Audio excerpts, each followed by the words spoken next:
Hello, and welcome back to Thecrimereel. Today's story was recommended to me by Elizabeth Spedding. So Elizabeth, thank you for that. For today's true crime story, we shall be looking at the life and controversial conviction of James Hanratty. On the 4th of October 1936, 29-year-old James Francis Hanratty and his 19-year-old wife Mary Ann had a baby boy who they named James. James was born in Farnborough, Kent, in the south of England. Within a year, the family had moved to Wembley, which is in London, and they went on to have 3 more sons, Michael, Peter and Richard. In 1944, James and at least one of his younger brothers became part of the mass evacuation of over 800,000 children from Britain's towns and cities during the Second World War. After the war was over, James returned to his family home where he attended St James Catholic High School in Barnet, North London. He was a popular but disruptive member of the school, and by the time he was 11 years old, the school had deemed him to be unteachable.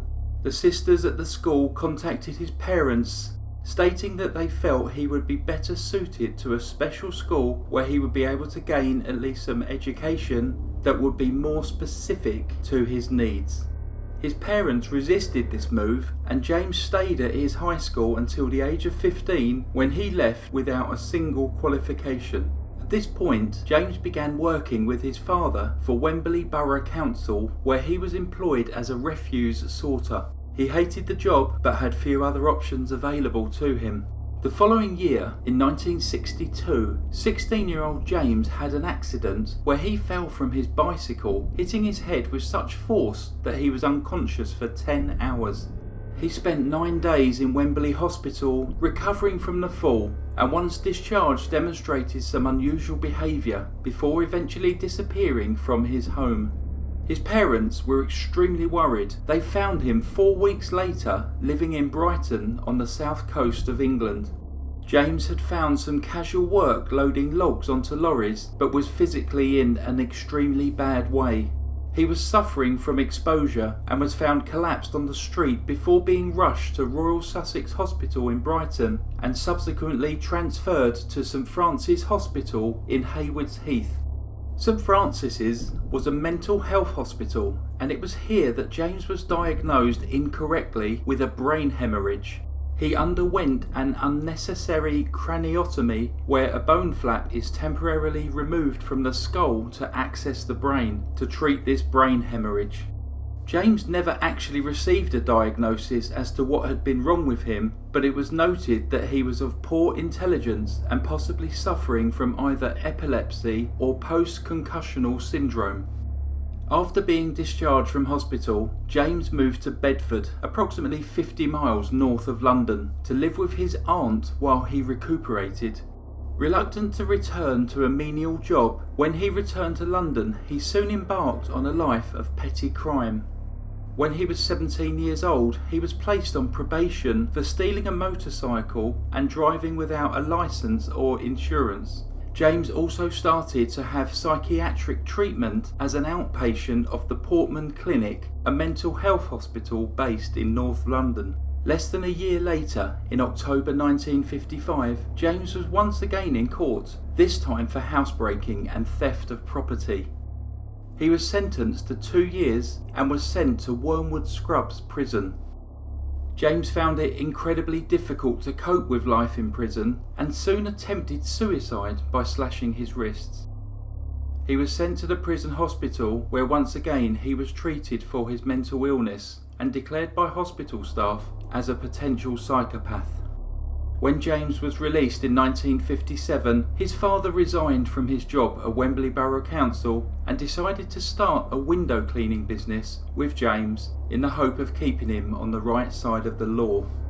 Unfortunately, this did not work.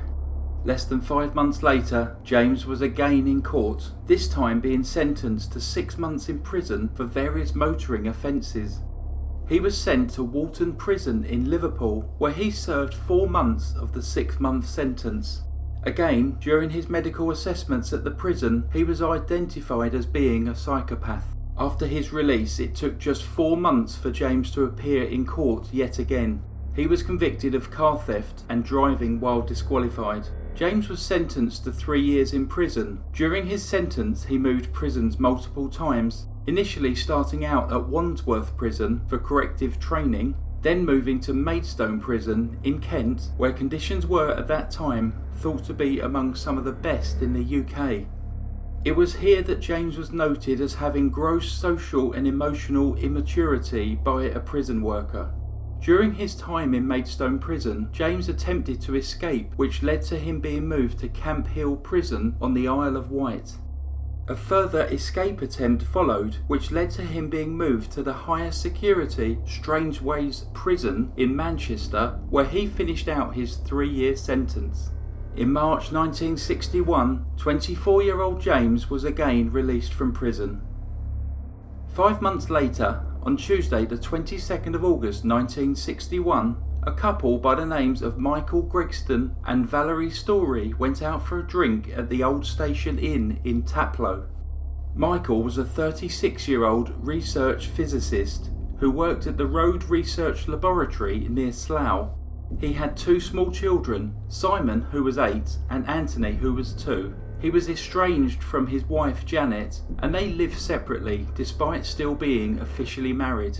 Valerie was his 22-year-old laboratory assistant. They soon became friends over their mutual love of music and theatre, and it wasn't long before this friendship turned to romance. At around 9 p.m. on the 22nd of August, Michael and Valerie left the pub in Michael's Grey Morris Minor and drove to a nearby cornfield at Dorney Reach in Buckinghamshire, where they sat and chatted in Michael's car. The field was an isolated area with only a few houses scattered nearby. At approximately 9:30 p.m, there was a tap on the driver's window. When Michael wound down the window, he was confronted with a revolver and told, "This is a hold-up. I am a desperate man." The gunman shouted at them to open the back door so that he could get in the car. Valerie wanted Michael to drive away, but Michael did not think they would be able to escape without injury, so he let the gunman into the car. The gunman tells them that as long as they do as they are told, they will be all right. The gunman then took their money and watches before telling them to start driving away. Michael was forced to drive around northwest London for several hours. During the drive, the gunman talked incessantly, often contradicting himself and making little sense. He had a strong Cockney accent, pronouncing his THs as Fs. They stopped on 2 occasions, and Michael was forced to leave the car to buy petrol and then cigarettes. Valerie remained held at gunpoint. They eventually started driving along the A6 before the gunman insisted that Michael pulled over into an overgrown lay-by known as Dead Man's Hill. The gunman told them that he needed a sleep and so he would have to tie them both up. He initially tied Valerie's hands using Michael's tie and then spotted a duffel bag in the car which contained some clothing. He ordered Michael to pick it up for him, but as Michael bent over to do so, the gunman shot him twice in the head at close range. Michael died instantly. Valerie started to scream. "Why did you shoot him?" she asked, and the gunman replied that it was because Michael had moved too quickly and startled him. He then ordered Valerie to climb back into the car over Michael's body, but she refused. Valerie managed to free her hands and tried to grab the gun, but was unsuccessful. When he threatened to shoot her, Valerie was forced into the back seat of the car at gunpoint, where the gunman brutally sexually assaulted her. He then ordered Valerie to drag Michael's body from the front of the car. Once this was done, the gunman made Valerie show him how to operate the controls of the Morris Minor. Once finished, Valerie ran back towards Michael's body and the gunman followed her from the car. She started pleading for her life and the gunman started to head back towards the car before turning and firing 4 bullets at Valerie, reloading the gun and firing again. Valerie was hit 5 times in the back, head and chest.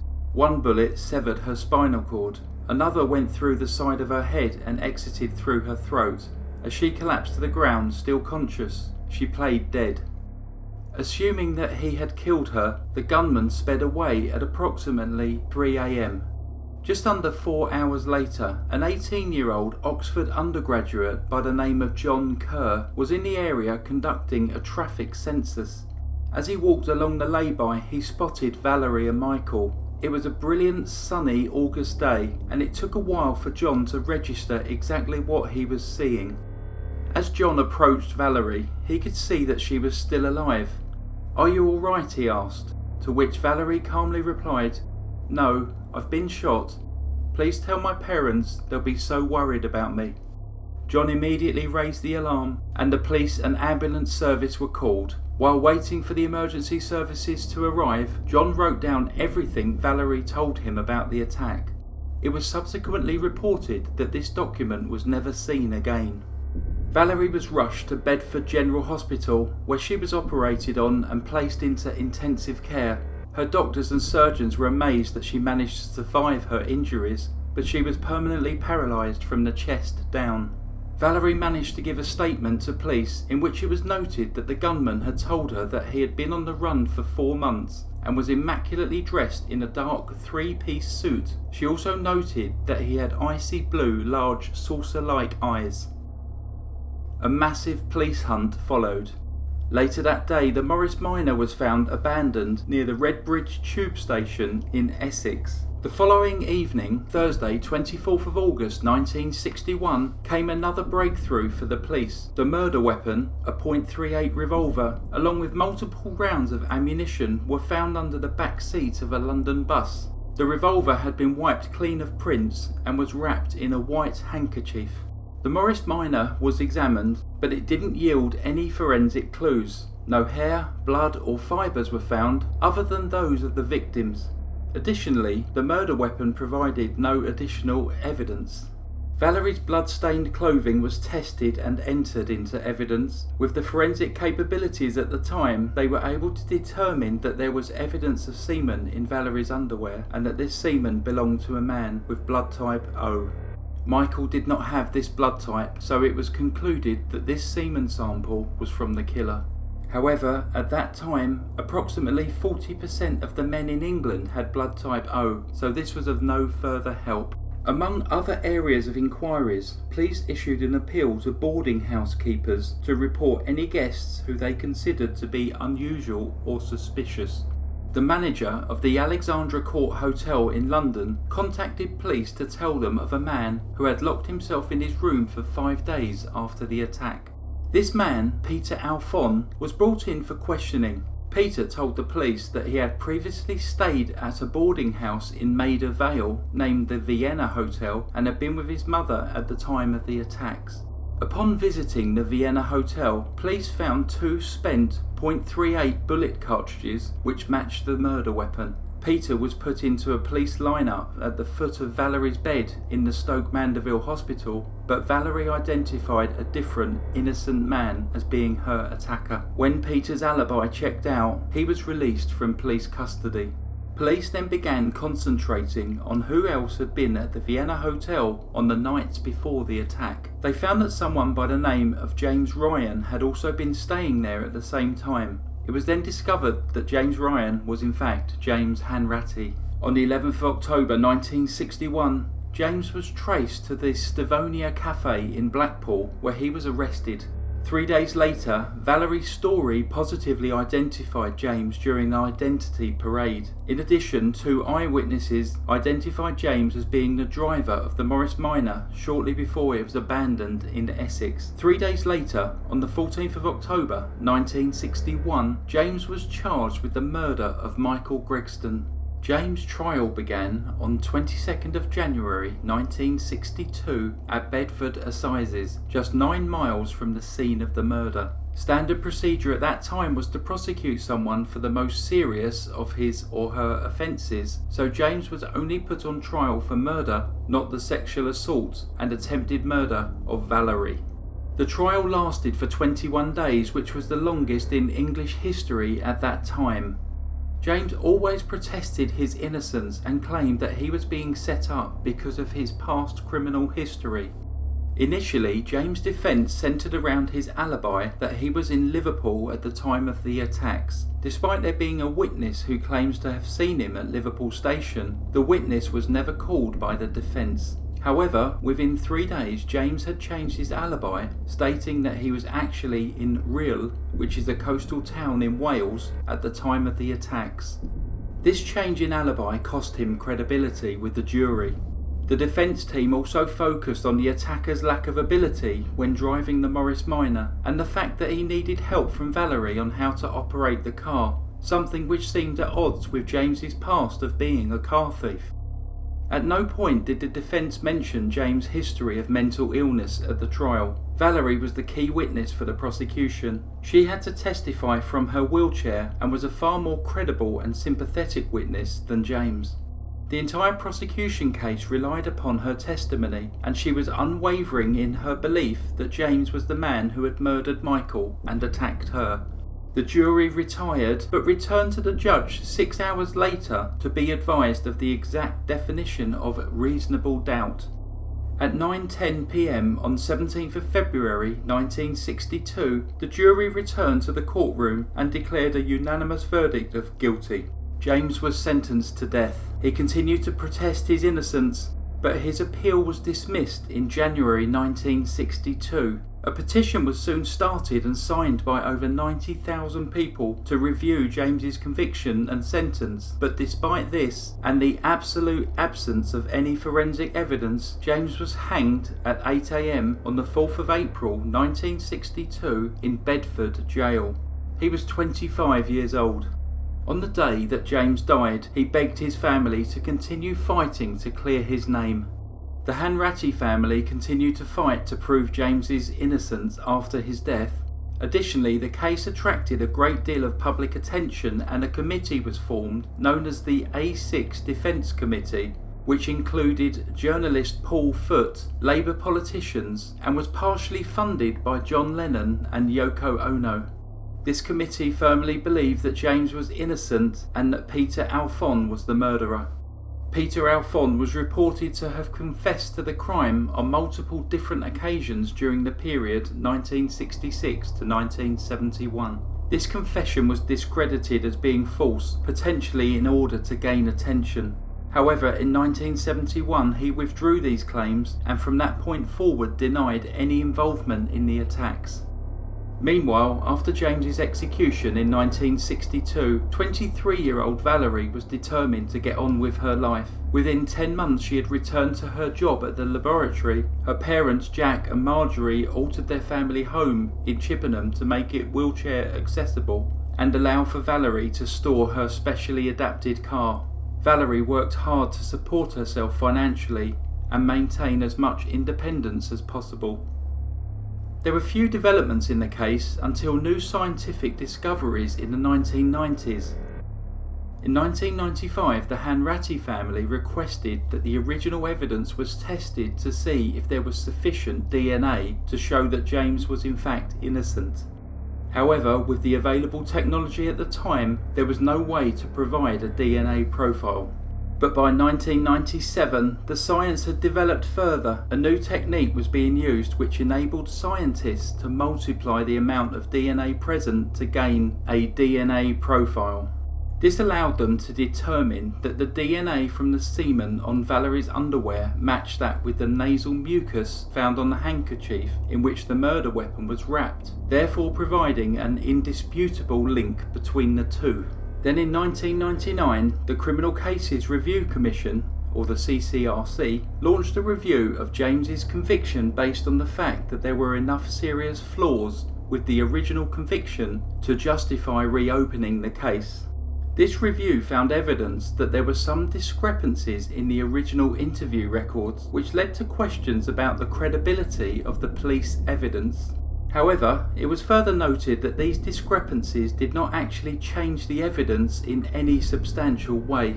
There were also questions regarding Detective Superintendent Aycott's conduct within the case. Evidence was found that had not been disclosed at the original trial, which could have assisted the defence's case.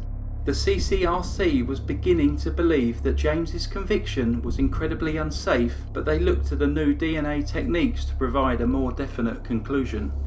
In order to compare the newly obtained DNA sample of the murderer with that of James's brother Michael and mother Mary agreed to give samples of their own DNA in order to try to finally clear James's name. However, test results came back to show that it was 2.5 million times more likely that the DNA on the evidence belonged to a close family member of Michael and Mary than a random member of the public. It would seem that James's guilt was finally being conclusively proven. In October 2000, James's body was exhumed and tested. This time the test showed that the DNA on the evidence was hundreds of millions of times more likely to have come from James than a random member of the public. Despite this, Hanratty's family still protested his innocence. They argued that the test used to multiply the strands of DNA would multiply any trace amount of DNA found. They stated that it would have been easy for the evidence to have been cross-contaminated during their 40-year storage, with storage restrictions being far more relaxed than they are now. Also, the evidence had been transported to and from the court during the trial, with items from both James and Valerie being handled without gloves and stacked on a table in close proximity to each other. The CCRC dismissed these claims of cross-contamination. If James's DNA had been the result of cross-contamination, then where was the killer's DNA? There was only one DNA profile found, and this matched James. With this new DNA evidence in hand, together with the evidence given at the original trial, the Court of Appeal judges were convinced that Hanratty's guilt had been proven beyond a reasonable doubt. However, James's family still refused to accept his guilt, believing the testing procedures to be severely flawed. Peter Alfon died in 2009 following a fall at his home, having never been reinvestigated for a crime which he had confessed to. Valerie Storie died in March 2016 at the age of 77. She remained adamant until her dying day that James was the man who brutally attacked her. Ultimately, did science prove this case beyond reasonable doubt, or did it lead to an innocent man never receiving a posthumous pardon? Thank you for listening to today's story about James Hanratty. I wanted to pass on my thanks to Steph Carlo, who very early on sent me an email recommending that I did the Stephen Roy Harper case. Thanks very much for the recommendation, Steph. Renee Castagnas, hello. Thanks for all of your messages.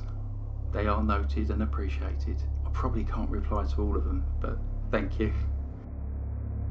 Thanks once again for listening to the Crime Reel. Goodbye.